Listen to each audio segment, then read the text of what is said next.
The most common problem that I hear from people all the time is, I have all of these jewelry books and I look at them all of the time, but the information just doesn't stick. I just can't make it work in my head. Help! Hi, I'm Nicole. I'm a GIA graduate gemologist, a jewelry historian, and I've been in the antique and estate jewelry business for over 20 years. I've taught people all over the world how to understand antique jewelry. And in this video, I'm going to explain to you exactly why none of that stuff that you see in books ever sticks in your head and what you can do about it. If that's you, I totally get it. You're not alone. This happens to everybody, especially in the beginning when you're just trying to learn what style correlates to what time period. It's kind of tough, but I promise, stick with me to the end of this video because I'm going to tell you why that's the case. And I'm also going to give you some really solid strategies so that you can actually learn from your reference material. Sound good? Come along with me. The first main reason is that the way you're searching for books is actually hurting you instead of helping you. So I know what you're thinking, but stay with me. When most of you want to search for books on Georgian jewelry, let's say, you're going to go into your search bar on Google and type in Georgian jewelry books. Well, that has to be the title of something for it to come up. So you're only going to get a couple of books. But the fact of the matter is that there are tons of books that have Georgian jewelry in it. It's just not the title of the book.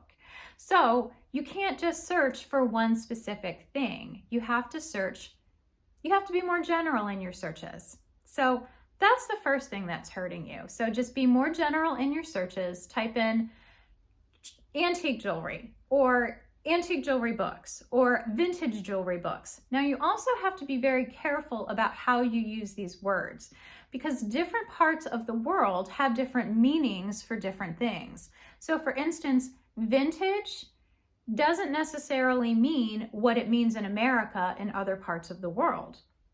Vintage in a lot of places, just literally parts of the entire world, literally just means costume jewelry. So if you're trying to find books on fine, older style jewelry and you type in vintage, you're going to get killed because you're going to miss a whole segment of the book population and you're probably going to find a whole lot of things on costume jewelry. So you kind of really have to pay attention to the words that you're using in your searches. But that's definitely trick number one. So you have to search in a totally different way. Make sense? Let's go on to number two. The second main reason that all of the information that's in the book is not sticking in your head is you're looking at jewelry in isolation. And I get it, it's a thing. But that's one of the ways that jewelry books specifically and any book on any specific subject is going to limit you.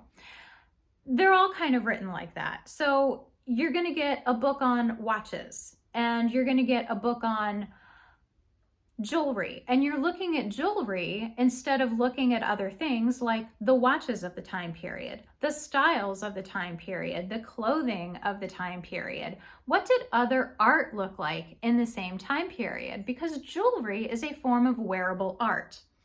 Art doesn't happen in a vacuum. It happens because of all of the other things or the zeitgeist that's going on in a culture at a specific time period.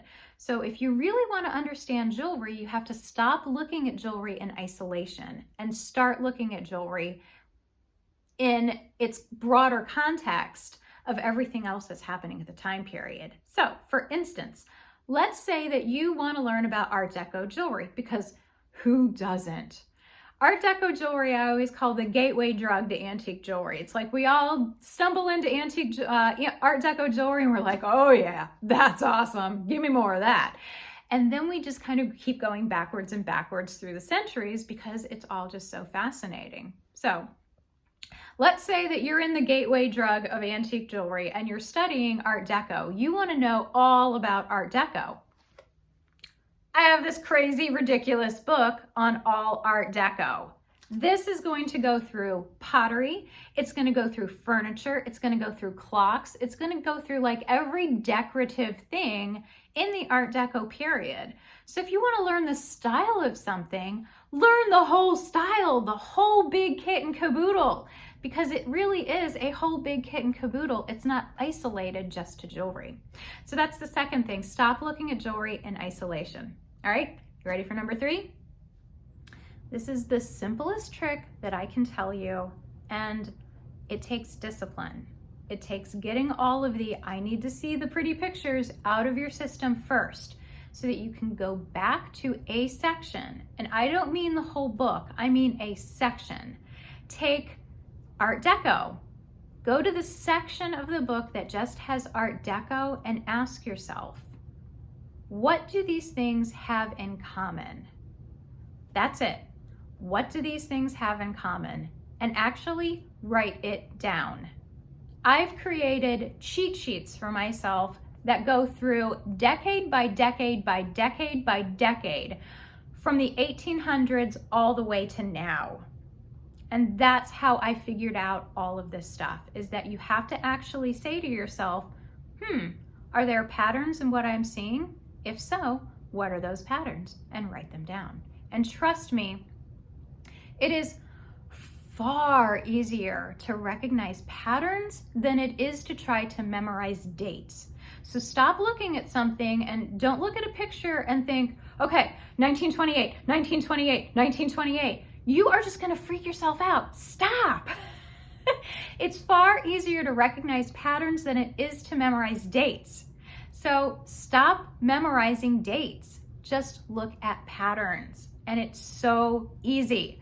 That's essentially what I teach everybody to do in 100 Years of Jewelry Style. And trust me, I have gotten messages where people have said, this has literally changed my life. I have gone through thousands of hours online, thousands of pictures, trying to figure this all out, and nothing stuck until you taught me what patterns to look for. So seriously, just look for patterns. It's so much easier. You can do this. I did this, and I had zero experience when I first started in this business. You can do this too. Just look for patterns. It's way easier than you think it is. Number 3, you have got to stop looking at the pretty pictures in the book. This is not about flipping the page and getting so excited that we've got to see what comes next. Stop looking at pretty pictures. Here's what you're going to do. The reality is that learning about antique jewelry is actually way easier than you think it is. It's actually pretty simple if you know what to look for. Most people just don't know what to look for. So the first way that you're going to help yourself is with the books that you're choosing, your reference material. So you already figured out what was wrong with the way you were looking at reference material, and now you know some strategies to combat that. So now you can go out and buy all of the fantastic reference material you want, because now you know what to do. Remember that this is a series of videos designed to give you the reference material that you need so that you can help yourself learn to recognize the styles of antique jewelry. There's going to be a link down below in the description so that you can binge watch all of the videos in this series. There's also going to be a link down below for something that I call 100 Years of Jewelry Style. And that's based on the pattern method, which is what I put together when I was trying to teach myself how to recognize all of the different patterns that correlated to different styles of antique jewelry.